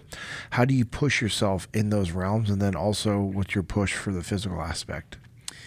So the swimming and running thing that ship has sailed for me. Really? Yeah. I know I was good at it in buds, but I don't really run much. I definitely don't swim. I mean, when I got out of the teams, I was like, yeah, I'm only going to swim if I fell off an inner tube back to the dock. Like, I just don't ever want to swim again. But I'm also, you know, 42, and I got I got no cartilage in my right knee. Yeah. You know, I got some major, you know, pains, and so I hit it every day still, but it's all lifting. But it's not what I used to do, you know, back on deployments, where you're just like, you know, getting on the bench and doing reps at 315, and you know, I it's all high intensity, you know, supersetting type stuff, like real more focused type work. And so I'm kind of getting, even though I don't do like cardio much, you know, apart with running and stuff, you're like, if you can tailor your weight programs to still get cardio. Yeah, for sure. But one of the things that has like been a game changer for me, mental health wise, physical wise, is ice baths, man. Oh yeah. Oh, I'm obsessed with it. Like, I got a deep freeze from Lowe's because I'm just too cheap to buy a friggin' nice one. But I got it in the garage and I caulk the inside and I keep it on a timer. And obviously I got to unplug it before I get in. But yeah, I go in that thing every day. And In the morning, afternoon, evening, what's your protocol? About in the evening, like 4 p.m. So you're doing it in the evening? Yeah. Huh. You don't start your day with it? No. Why? Some guys have said to start their day with it. I don't know. I like it in the evening. It calms me down. It gives me, a good appetite for dinner because it digests all your food gets digested better when you go in those things. And it's like when I get out of it, it's like that dopamine rush. And like, my body feels incredible. And I love it, man. Even in the winter, it was like, below zero in January, and I'm seeing my breath in my garage, and I still love it. Psycho. I mean, I legitimately love it. Yeah. I look forward to it. I've started bringing, I'm so obsessed with it, I bought one of those little portable ones. And so when I was up in, we were away from my house for these law enforcement courses we did last week, I brought it with, and I was just filling it with ice at night in the hotel room. Dude, that's water. I'm trying to find. That's awesome, dude. Trying to find the thread. Oh, here it is. 242 thread. Oh, with the Viking stuff on in the tub? Yeah. Where is it at? So you have a portable ice bath? Well, it's just a blow up one. That's awesome. That's amazing. We'll post this one. You guys can see the Viking in his ice You might tub. not want to post Techno Viking though, that I have on my social media channel. So, but it's good. It's good. You guys have seen that Techno Viking thing. I mean, I was on deployment, I think, when that first came out. Oh yeah, that was our very first deployment. Yeah, and it was like went viral and all that stuff. But I was on one of those Tomahawk trips, and a couple of guys were like, man, you kind of look like that Techno Viking dude. And I was like, yeah, and like you should remake it. And I was like, all right. Let's do it. So I did, and got a little out of hand. Just a little out of hand. That's amazing. So what's next for you, man? Where do you feel God's bringing you and your family, or any desires or thoughts? I think it's just what He's got me doing right now, and whether He grows my business or doesn't, it's all up to Him. And at the end of the day, I did another podcast, and that not too long back, and one of the guys asked me about you got huge aspirations, for your company and all that kind of stuff. And I'm like, not really, because I don't want to get it would be great to be busy and have a lot more contracts and all that kind of stuff. But I don't ever want my job to take away my time with my kids, and be so much, because the problem with me is that I love this stuff so much. Oh yeah. It would be hard for me to, let's say I had all these law enforcement groups in Illinois saying they wanted training. I'd be like, oh, yep, yeah, I could do that. Yeah, I could do that. And then I could see myself literally doing back to back to back to back to back, just because I love it so much. Yep. And so, my wife, she would obviously kind of ground me a little bit more with that, to bring some balance to it. Rein it in. Yeah. But I just want to train law enforcement and any civilian dudes out there that, that want training and and just, reach anyone I can with, any of these discussions and things like that. And yeah, that's awesome. So how can we and our supporters support you in your business? Do you have merchandise, swag that they can get online and buy? Yeah, I want one of those hats. Those are awesome. Yeah, I got hats, I got T-shirts, I ended up getting coins only because coins weren't really big in law enforcement. I know it wasn't really big. Some other military groups, coins are big. It wasn't really big in the teams, not but yeah, it's big in law enforcement. So that's why I got the coins. So there's a whole shop portion on our website. Obviously you can buy merch if you want.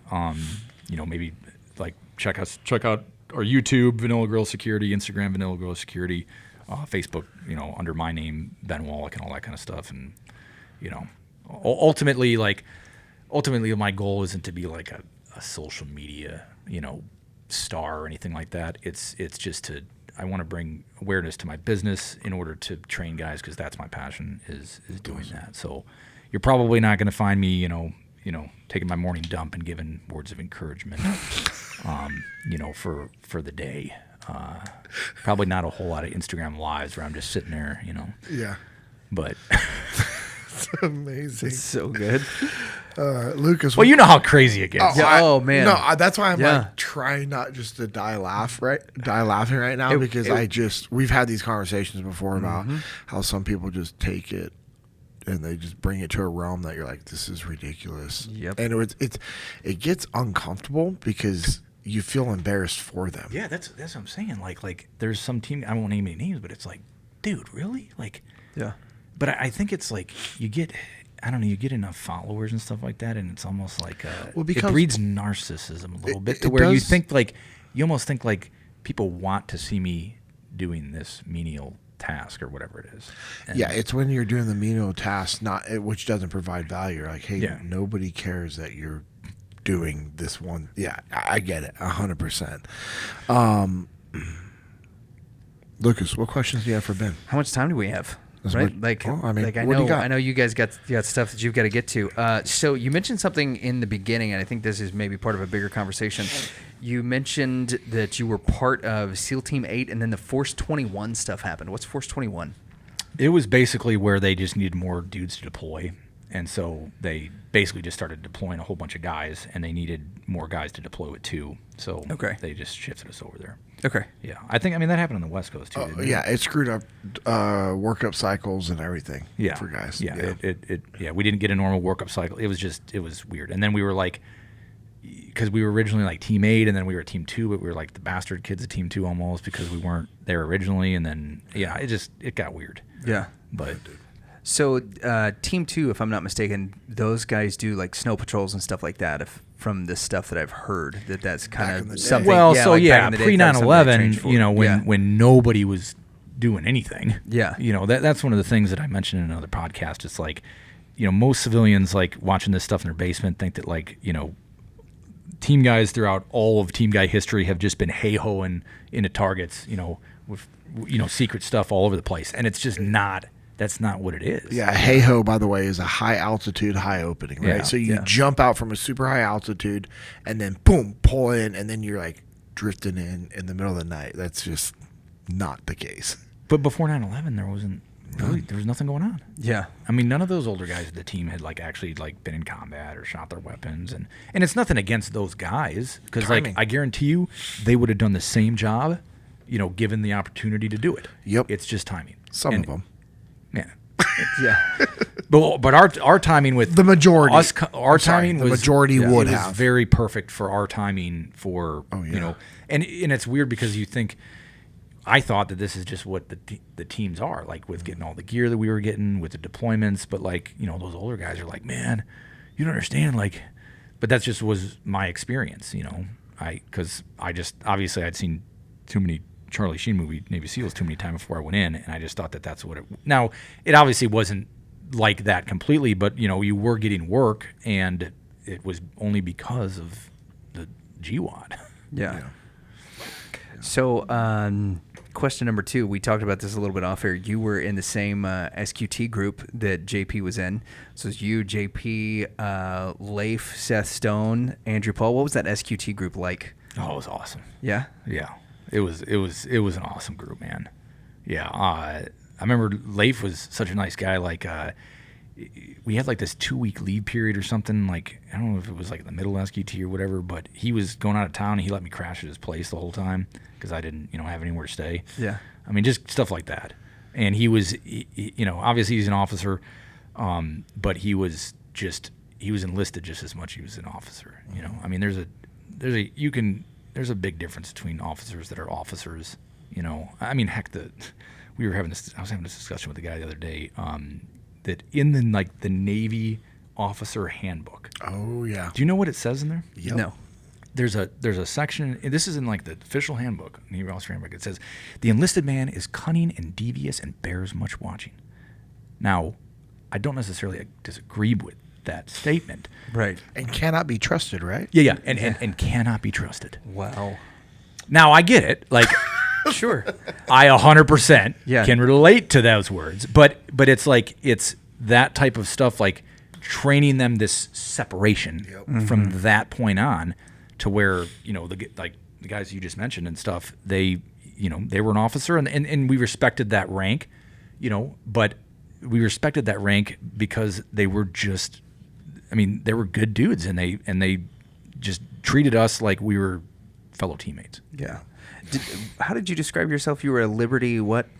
Liberty risk. Or Liberty risk? Yeah, I was for a while too. Yeah. I mean, we started Ed Byers started. He was in our class, Medal of Honor guy. He started a class thread with all of our guys. We reconnected and stuff. And I think I posted that Techno Viking video on there, and like one of the guys was like, "Yeah, you were a Liberty risk back in the day. I guess nothing has changed." And it's just so funny. It's like the guys in that group. You're like, yeah, we all were. I know. We all were. Yeah. Remember- You were a Liberty risk. It's like, Okay. yeah. Yeah, look out that window. Check. All of us were Liberty risk. Yeah. I remember when we first were in Buds we for the weekend. It was 4th of July weekend, and it was you, myself. I don't know who cares about their names being said or not, but anyways, I'll just keep it to you and and a handful of other guys. Not because we did anything stupid, but some guys are like, I don't want to mention my name in the teams. You're like, bro, like you did 20 plus years. You're not. It doesn't matter. Yeah. Good dudes that were in our class. And I just remember like we road tripped up to Santa Monica. Oh yeah. Remember that? Dang man, I'm forgetting it. Yeah. And I have pictures. I still have pictures from that trip. Really? I need to get those from you. Yeah, I'll find. Well, they're in my. Yeah, I need to get them out of storage, but Some sort of deep archive somewhere. yeah, it's like print In a they're shoebox. It's in a photo album. Oh, I have. Yeah. So my dad like recently like cleaned out something and called me. And he's like, "Hey, I found all these photos and stuff," and it's like photos from SQT. Yeah, I have pictures of you, myself, Seth, and the guys up in and Leif. Yeah, up and in Kodiak. Andrew Paul Yeah. up in Kodiak, Yeah, Alaska. I found those too. I don't know who had the camera or but No, they were just like little. We all had different disposable cameras. Yeah. The waterproof disposable cameras that we thought were high speed at the time. yeah, Thanks, Kodak. Yeah. Yes, Yeah. absolutely. yeah. Well, and the thing with those film cameras that I learned the hard way in the teams is like, you go get them developed, and what pictures were taken. With digital, you can erase stuff, and there's been some times where I thought I had more pictures on there, and then it rewound, and I was like, oh, I thought I had more pictures. Then I get them developed. I'm like, oh my gosh, I can't believe it. These guys. Yeah. Yeah. Yep. Yeah, and you can't. It's like you're the poor you're- photo developer. Yeah, I'm like, I'm embarrassed. I'm like, I'm sorry. Like, I work with a bunch of friggin' very immature dudes. Little teenage girls like, here, sir, here's your photo. Yeah, and I'm like, yeah, I'm sorry. One of the things that I think a lot of, especially former athletes, struggle with in high school, we've often referred to it as Uncle Rico syndrome. I don't know if you've seen Napoleon Dynamite, of course. right? That's like one of my favorites. Yeah, for sure. But the idea is that you peaked in high school, and that those guys who were the stud high school athlete that never made it to college, that's where all of their stories come from, right? They're 70 years old talking about how they peaked in high school. One of the things I think has been really interesting in getting to know a lot of you guys who are in the SEALs or former SEAL guys, former team guys, use the proper terminology here, that you don't look at your time in the SEALs that way. You don't look at it as like, no, I peaked at 23, when I was on such and such a deployment doing this kind of stuff. So for a lot of people in our audience who may be struggling with that, like they're struggling to find what's the next thing, right? Or, they're looking back at their past accomplishments thinking that that's the best I'm ever going to get. What advice would you give them to stay looking forward to the things that are ahead instead of, believing that maybe they peaked in their past? Well, I mean, you got to have. I think you got to be goal. You got to have goal orientation. Like you have to like have something that you need to get to. Like if you're just, and I'm kind of, the only way I can kind of do that with my workout programs is, following a program of like some dude that's crushing it, or whatever, and just following his thing, because then at least I have something that like I need to get to. Like I have to do this amount of sets because I at 42 I'll just like go in there and throw some weight around and get a little sweat and that's it. Like I have to almost have like, I need like something to crush at I don't know what word I'm looking for, but like something that I have to accomplish in my physical regimen. And if you don't have that, and you don't have like your goals or standards for what you want to be, you'll just get apathetic and you'll do the minimum. I mean, we're all unfortunately wired most of the time to just do the minimum, and a lot of times you don't have the time a lot of times to put in, the effort for working out the how you want to. So the times that you do have the short period where you can get in there, you have to have something that, like a set standard that you have to get to and crush, and then you'll feel like you accomplished. You have to have some sense of accomplishment when you leave every workout, or it's just going to get friggin' dry. Yeah, and then that cycle that you're creating is not the positive one that you want. It's really easy to either maintain that positive cycle, or it's easy to also maintain in that negative cycle. Oh, yeah. You're like, well, the day's already wasted. I mean, what's the point? I'll get it tomorrow. Yeah. Yeah. No, that doesn't happen. Yeah. Okay. That's why I got to do it every morning. Yeah. Like the first thing I get up, I got to do it, or it doesn't happen. Do those same principles you think apply to like your business and your leadership style? Yeah, I think they can. Like, I mean, it's everything we, like I said, everything we do is going to be based off of work ethic. Yeah. Our success is all going to be based off work ethic. So, even in your business world, like if you just are, lazy in the gym, that could transfer over to work ethic. Now, it might not all the time, but I think there's a lot of like with crushing like your body and working out and having drive to do that. I think there's just as much of it relates to work ethic in whatever profession that you're in. Those two can go hand in hand, and I think that they can feed off of each other and be able to, help you actually get, where you want to go with your business or whatever it is. But, I try to, like with my courses, like, I try to, I want guys to walk away saying like, this was a good course, and so I could be, and a lot of that is time management with like setting up runs and moving stuff around and targets, and like I could be lazy and like leave targets in the same rooms and stuff like for repeated runs but I run around and switch targets, and because I want them to get rep after rep, and my other instructors were moving all over the place and switching stuff around because I want them to see different looks.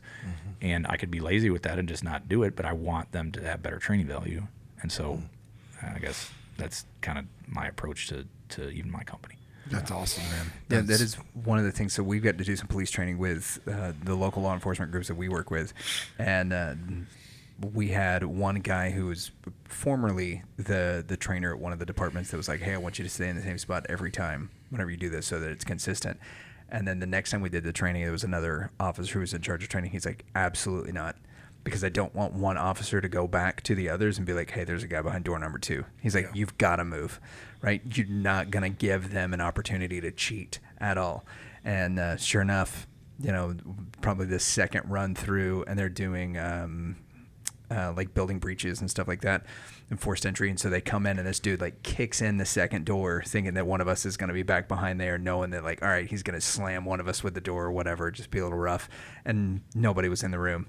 And he's like, what the heck? And then he gets lazy going into the next one and gets all shot up with some munitions. And they're like, this is what I'm talking about. You guys are relying on somebody else to give you bad information instead of like going through the process. So yeah, I think that's good. Well, all right, my last one. You said you've been married for 20 years. Yeah. Well, it will be this November. Okay, right. So coming up on it. Right? Gosh, wait a minute. No, this December. Wow. Hopefully my wife doesn't watch this. No. this December. do our wives? Do anybody's wives watch their podcasts? Mine does. Does she? Yeah, she does. Okay. Kirsten does not. My wife, she likes that I'm on a podcast. She thinks it's good to go play with my friends, but she doesn't. She doesn't pay any attention to what's on them. So 20 years coming up in December. Yeah. Right. So 19 and a half is where we're at right now.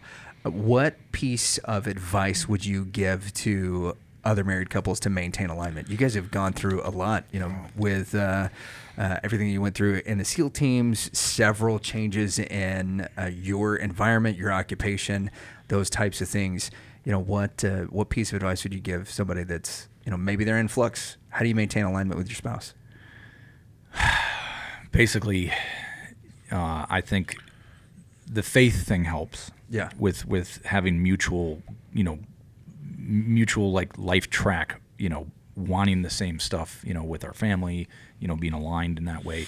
But I mean, we've had so many fights over the years, different stuff. I mean, nothing terrible, but like, at the end of the day, like if you take a lot of those biblical principles that are all in scripture with marriage, and you actually apply those real world with, your wife and your spouse, I think that, being able to overlook faults and, patience now, if there's one thing my wife has, it's patience. I mean, I am. Oh yeah, I mean, she is a saint of a saint. Yeah. I mean, and like her patience and understanding and all that with me is incredible. I don't know how she does what she does with the way I am, but yeah, I guess basically, taking all that the scriptures have to say about basically what a biblical marriage should look like, and applying those, just as just general Christians and treating each other, all the things the scriptures have to say about that, actually doing that with your spouse, and forgiving each other, because at the end of the day, if you both divorce is not something that you even want to talk about. It's not something you want at all.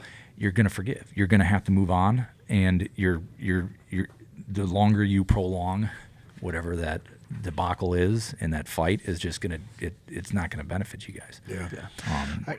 I just saw one of my buddies. I was at the ADCC trials. I don't know if you know what that is. Big combat jiu-jitsu thing. Not combat jiu-jitsu, but grappling. Probably one of the most premier grappling jiu-jitsu leagues and groups. They're having the trials here this weekend, and my son and I got to go together, and it was awesome. And I saw one of my old buddies from a different gym, and we were just talking, and he said something very similar to what you said, and it just brings me hope when I hear other men saying, hey, bro, like, we're going to work through this. Divorce isn't an option, and that means that we better be ready to forgive each other. Yeah. And, I mean, he brought it to the point where I'm the same way. And he's like, there's nothing my wife could do that I wouldn't forgive her for. And, there's other guys like, oh, if this happens, well, and he's like, no. He's like, doesn't mean we're going to have some stuff to work through. You're going to have to really friggin' get through that. But he was like, I refuse to let my kids see that. Yeah. And it was he was so bold with it. It gave me hope again. Like, not that I didn't have hope, but I guess the better phrase should say he instilled more hope into me of like, man, there's other bold men that are like, no, guess what? And then as we were talking about it, he goes, but I'm also not worried about it. He goes, because we have such a great marriage and we know that we're going to work through things. It makes us want to pour into each other and love each other even more. And so, yeah. I tried this one thing where with my wife, I said, hey, when we start fighting and we get heated, let's just immediately start making out. Yes. That's awesome. It didn't go. No, it didn't work. Because I was willing. Right. But she's not. Well, because it takes two. She does not forget as easily. But granted, if you know the way that I am, she. Yeah, I mean, it's all good. I'm pretty tough. She's living with a primate. She's living with the vanilla gorilla. Yeah. So, and I guess the other thing too is trying to have fun with each other, like trying to goof around. Trying to just have fun and be silly and watch stupid videos together, and just and then that carries over with your kids. Yeah. And then your kids see you guys having fun together, and then naturally they just have fun as well. Yeah. Well, you're setting the example for your sons and daughters. You're setting the example to your daughters of how they should be treated, and to your sons as to how they should treat women. Yeah. And it's important. And they're like the thing that's tough about kids is that nothing is like there's no secret nothing. Like you're on display for them the entire time. They see the good and the bad. Yep. And they're going to see bad. I mean, that's just the nature of the beast. But the goal is for them to, even though they see bad, is to see consistent good, that's progressing, throughout your marriage. Moving in the right direction. Yeah. Yeah, that's good, man. Well, thank you for sharing that. Yeah. I appreciate your faith and your boldness. Appreciate, obviously, everything that you did for our nation and that you are still doing currently and will do. So I appreciate you being on here. And yeah, I appreciate you guys having me on. I have a few things I'll wrap up with, but then I'll ask you, if you have a final closing thought before we close it out. But, hey, I just want to thank all of our listeners. Appreciate all the support you guys give us for listening, sharing, subscribing, commenting. For those of you that are subscribed to us on our YouTube channel, I appreciate it. It allows you to be notified when we have the YouTube exclusive episodes that come out throughout the week. If you're not subscribed, you should subscribe and select to be notified when we have new things that are coming out. If you want to follow us on social media, I am at JP Dinnell. That's JPDINNELL. Lucas is at Lucas Pinkard. That's at LUCASPINCKARD. And Ben is at Vanilla Gorilla Security. Is that the only one that you have? For my email? No, just for Instagram. Social media. Yeah, so like Facebook is just Ben Wallick. Okay. And then Instagram is Benjamin Wallick, and then I think it says Vanilla Gorilla. Yeah, I was gonna say it's at Vanilla Gorilla Security for Instagram. Yeah, I looked that up just to verify. I was like, wait, is there something else? Yeah. Hey, you guys, make sure you guys go to Ben's website, which is vanillagorillaSecurity.com. Check out some of the gear, grab a hat, some shirts. And sign up for a shooting course for sure. Make sure you're also following us at Echelon Front. On social media, it's at Echelon Front. You go to echelonfront.com, click on events, see what events that we have coming up. We have, by the time you guys are listening to this, the council has been done. We had 2 of the councils. We have the muster coming up. The Women's Assembly is going to be in September in San Antonio, an incredible event that we have at Echelon Front. We have FTX 15 that's going to be coming up in November. And then we have Muster 20 that's going to be in October in Dallas-Fort Worth. So check out these events. And also, if you want any of our instructors to come work with you and your company, let us know. We'd love to work with you. Make sure you guys are checking out Jesus and Jiu-Jitsu. It's a ministry that I'm a part of with Isaac, Steven, and Josh. On Instagram, we are at Jesus and Jiu-Jitsu _USA. Our next event coming up is going to be with Pedro Rocha, which is one of the top ranked no-gi Jiu-Jitsu guys in the world. He's going to be giving a no-gi seminar at the next Jesus and Jiu-Jitsu event. It's going to be awesome. Looking forward to that. We also have a podcast. You can check out the Jesus and Jiu-Jitsu podcast. Comes out every Tuesday, and those live events we do are about every 4 to 6 weeks. Also a partner with the Texas beef company called Little Cattle Co. Get that beef. Yeah, dog. Best friend Steven started that company in 2017. My wife and I partnered with him and his wife last year. Our website is littlecattle.co. It's our name. But as the website, we can deliver beef anywhere in the lower 48 states. We are a custom order beef company, meaning that allows you to order exactly what you want. So if you want to order 2 sirloins, 3 fillets, and a tomahawk and some ground beef, you can do that. There's no limit to what you can order.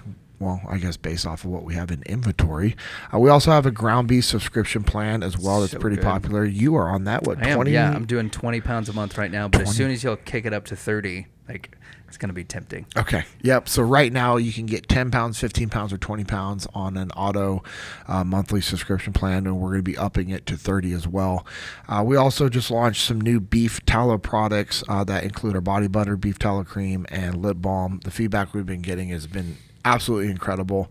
I use it if I've been out in the sun. I put the beef tallow on afterwards. I don't peel. I don't burn. It's pretty awesome.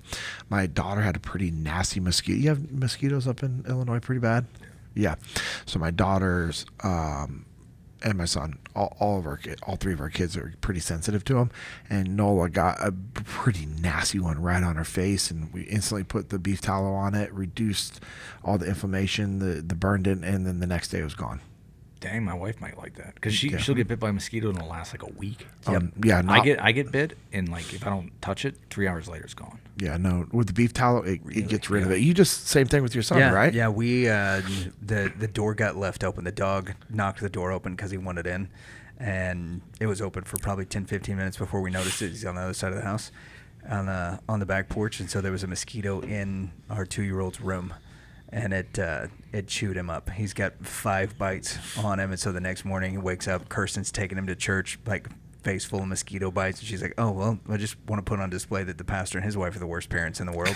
And so that afternoon, threw some beef tallow on him, some of that, and it was incredible how quickly, just with a little tallow balm, it all went away. And so now it looks like 4 little pocks, and hopefully it'll be gone here in the next day or so. Yeah, Dang. It's pretty awesome. Yep. So if you want to order some of that, here's the other thing. We also have the ability to where if you want to order custom boxes of beef and tallow or a combo or whatever as gifts to customers, clients, family members as an appreciation. We can do that. We'll include in a handwritten note. We had a client last year during the holidays order boxes of beef for all of their customers, and then they mailed us cards that we put into them and mailed out for them. So it was a pretty cool thing we're able to do. Yeah. Also partner with my best friend Josh with a printing company called On the Path Printing. On Instagram, we are at On the Path Printing. So just reach out to us on Instagram. Let us know what your apparel printing needs are, and we'll get you guys taken care of. Also, Jocko, Leif, and I started a company called Bruiser Arms. You can check us out on Instagram. It's at Bruiser Arms. We're going to be putting out some content very soon on the different just training packages, gear packages that we're offering, and being able to partner up with guys like Ben and saying, hey, man, we have an awesome program coming up down here in the Dripping Springs area, which is close to where Leif lives, and being able to bring out guys like Ben to just to add to the training. We're looking forward to being able to do that.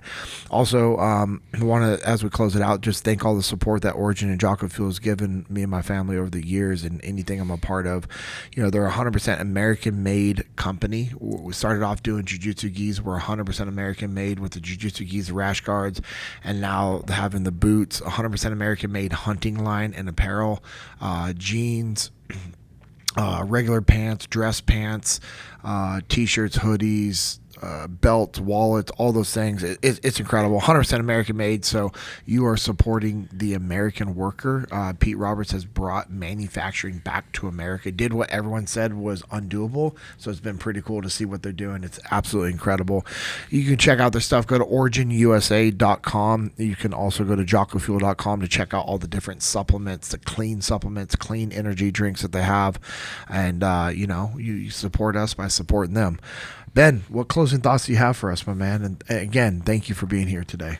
No. Hey, thank you guys for having me. I really appreciate it. I'm kind of I'm not really a known, entity in the world, but so I appreciate you guys having me on. It's awesome just to see you and just, heck, some of those stories and stuff I don't even remember. Yeah. So closing statements, I don't know.